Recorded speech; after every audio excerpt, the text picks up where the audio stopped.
কথা ধন্যবাদ, আল্লাহর দরবারে শুকরিয়া জানাই।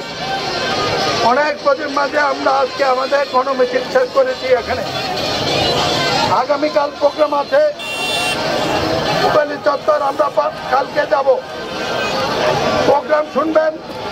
কালকে গণমিছিল আছে, পরশুদিন গণমিছিল আছে, 20 তারিখে টাউন হলে জনসভায় আমি বক্তব্য রাখবো।